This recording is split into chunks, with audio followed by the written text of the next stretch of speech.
श्री शिवाय नमस्तभ्यम दोस्तों, हर हर महादेव। कैसे हैं आप सभी को तो पता है कि आज है रवि अमावस्या का दिन, जो कि रविवार की अमावस्या पड़ रही है। दोस्तों, कल की अमावस्या थी जो कि शनिचरी अमावस्या। बहुत सी माता बहनाएं कल की अमावस्या के दिन व्रत रहती हैं, और जो माता बहनाएं कल के दिन जो भी उपाय नहीं कर पाई हैं, जो दीपक नहीं जला पाई हैं, वो सारे उपाय आज के दिन कर सकती हैं। दोस्तों, बहुत ही सुंदर सा दिन है रवि अमावस्या का। ये अमावस्या पितृ अमावस्या के नाम से जानी जाती है। इस दिन अगर आप एक चौमुखी दीपक अपने पितरों का स्मरण करके लगाते हैं तो निश्चित ही आपके घर से जो भी पितर, अगर आपको ऐसा लगता है आपके पितर नाराज हैं, किसी भी वजह से उनको तृप्ति नहीं हुई है, उनका भाग उनको प्राप्त नहीं हुआ है, उनकी वजह से हमारे घर में बहुत संकट आ रहे हैं, तो आपको समी के पत्ते के साथ में ये दीपक आपको जरूर लगाना है। अपने घर में ही लगाना है। कैसे लगाना है, कहाँ पर लगाना है, चलिए जानते हैं। दोस्तों, इस वीडियो में दोस्तों मैं आपके लिए 4 उपाय लेकर के आई हूँ रवि अमावस्या के। पूज्य गुरुदेव पंडित प्रदीप मिश्रा जी की कथा से सुन करके समझ करके बहुत ही सुंदर से उपाय हैं। चलिए जानते हैं पहले उपाय की तरफ। आप सभी को तो पता है कि अमावस्या तिथि जो है हमारे पितरों को समर्पित होती है। इस तिथि में पितरों का भाव होता है, तो आपको क्या करना है, एक दीपक ले लेना है।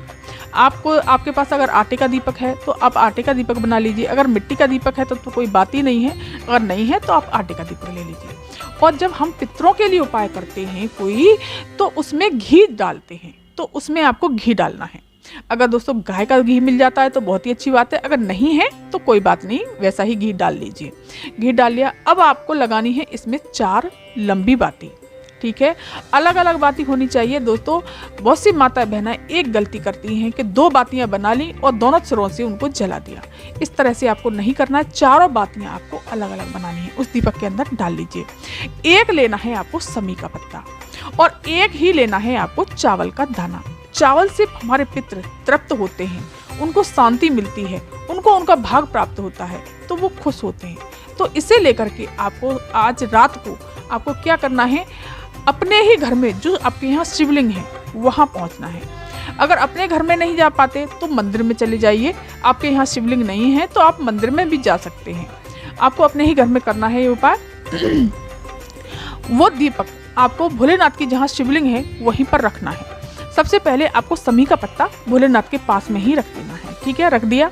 उसी के ऊपर आपको वो दीपक रख देना है। अब दीपक की 4 बाती आपको प्रज्वलित करनी है। ठीक है, प्रज्वलित करेंगे तब हमें पितरों के देव, जो कि पितरों के देवता हैं आर्यमा, उनका नाम लेंगे, उनका स्मरण करेंगे, उनका नाम लेकर के 4 बातियां जला देंगे। जब बातियां जल जाएंगी उसके बाद में आपको एक चावल का दाना पितरों का स्मरण करके डाल देना है। इससे आपके पितरों को तृप्ति होगी और आपके पितर खुश होंगे। और जो भी आपके घर में परेशानियां चल रही हैं पितरों को लेकर के, कोई भी परेशानियां हो सकती हैं, रोग हो सकता है, बीमारी हो सकती है, धन से समस्या हो सकती है, परिवार से जुड़ी हुई समस्या हो सकती है, कोई भी समस्या हो सकती है, इससे जरूर दूर होगी। अब चलिए दोस्तों जानते हैं दूसरा उपाय। दूसरा है आपकी इच्छा पूर्ति के लिए। अगर कोई भी आपकी इच्छा पूरी नहीं हो रही है, आपको ऐसा लगता है कि पितरों के कारण मेरी कोई इच्छा नहीं पूरी हो पा रही, काफ़ी समय से मैं प्रयास कर रहा हूँ लेकिन कोई भी इच्छा मेरी पूरी नहीं हो रही है, तो आपको क्या करना है, एक तांबे का कलश लेना है, उसमें जल भर लीजिए। और उसमें जल भर के आपको 1 चुटकी चावल के दाने डालने हैं। गिनने नहीं है दोस्तों कि 1 डालना है, 2 डालना है, 3 डालना है, ऐसा कुछ भी नहीं है। 1 चुटकी चावल के दाने लीजिए और उस कलश के अंदर डाल दीजिए। अब उसमें चावल के दाने डाल लिए। अब उसे लेकर के आपको अपने रसोई घर में जाना है, जहां आपका मटका भरा हुआ रखा रहता है, जहां आपका आरो है, उसमें पितरों का भाव होता है। दोस्तों, कहा जाता है, पूज्य गुरुदेव कहते हैं कि मटके के पास में पितरों का वास होता है, तो वहां पर लेकर के जाना है और अपनी इच्छा को कहना है और पितरों के देव आर्यमा का नाम लेना है। लेकर के आपको अपने ही घर में दोस्तों ये उपाय कर लेना है। अगर शिव मंदिर पास में है तो मंदिर चले जाइए, नहीं तो आप अपने घर पर भी ये उपाय कर सकते हैं। अब शिवलिंग के पास पहुंच करके आपको 3 बार अपनी इच्छा को कहते हुए शिवलिंग के ऊपर से 3 बार उस कलश को घुमाना है। घुमाने के पश्चात उस जल को श्री शिवाय नमस्तुभ्यम मंत्र का जाप करते हुए, पितरों का स्मरण करते हुए, अपनी इच्छा को कहते हुए जल समर्पित कर देना है।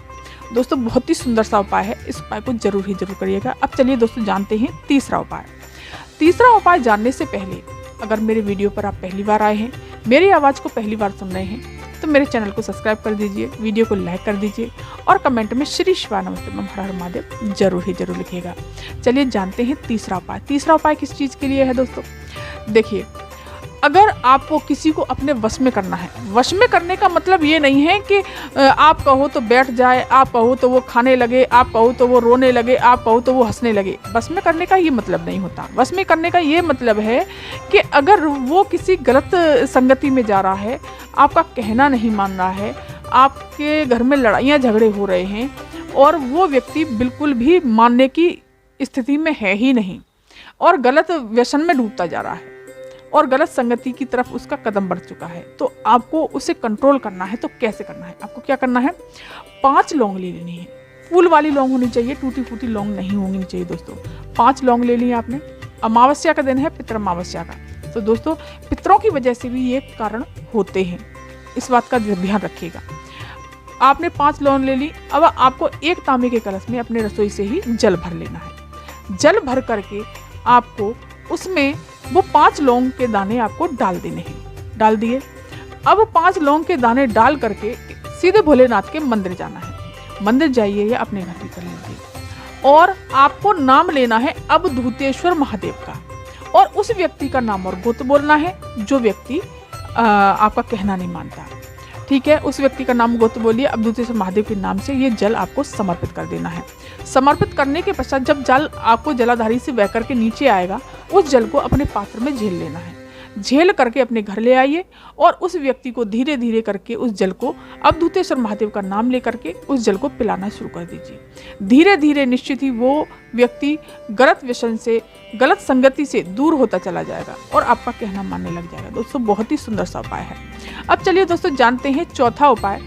चौथा उपाय है कि अगर आप पर बहुत कष्ट के लिए ये उपाय किया जाता है दोस्तों। अगर आपके ऊपर बहुत कष्ट है, कैसा भी कष्ट हो सकता है दोस्तों। देखिए, किसी के व्यापार से लेकर के कष्ट हो सकता है, किसी को बच्चों से लेकर के कष्ट हो सकता है, किसी के यहाँ धन का कष्ट है तो किसी के यहाँ परिवार का कष्ट है, किसी के यहाँ रोग बीमारी का कष्ट है। मतलब कैसा भी कष्ट हो सकता है। कष्ट तो कष्ट होता है, सबके यहाँ अलग अलग कष्टों की परेशानियाँ हैं। तो आपको क्या करना है, एक बेलपत्री ले लेनी है और एक तांबे के कलश में जल ले लेना है और आपको थोड़ा सा ले लेना है लाल चंदन। कौन सा चंदन लेना है दोस्तों? लाल चंदन। वो लेकर के आपको अपने मटके के पास में अपने रसोई घर में जाना है और आज रात्रि भर उसको रखा रहने दीजिए। बेलपत्री भी उसी कलश के अंदर डाल देनी है और वहीं पर रख देना है। और सुबह उठ करके, कल सोमवार का दिन पड़ेगा, तो सुबह उठ के उस बेलपत्री को, उस कलश को मंदिर ले जाना है और लाल चंदन ले जाना है। भोलेनाथ का स्मरण करना है और मंदिर जा करके सबसे पहले तो माता अशोक सुंदरी के स्थान पर लाल चंदन का लेपन कर देना है। लेपन करने के पश्चात वो जल अपने पितरों का स्मरण करके, पितरों के देवता आर्यमा का स्मरण करके वो जल सारा का सारा बेलपत्री सहित श्री शिवानंद मंत्र का जाप करते हुए समर्पित कर दीजिए। इस उपाय को करने से निश्चित ही जो भी आपके कष्ट होंगे वो जरूर दूर होंगे। भोलेनाथ आप पर जरूर कृपा बरसाएंगे। तो दोस्तों, ये थी जानकारी आज की। अगर ये जानकारी आपको पसंद आई हो तो चैनल को सब्सक्राइब कर दीजिए, वीडियो को लाइक कर दीजिए और कमेंट में श्री शिवाय नमस्ते हर हर महादेव जरूर लिखिएगा। धन्यवाद।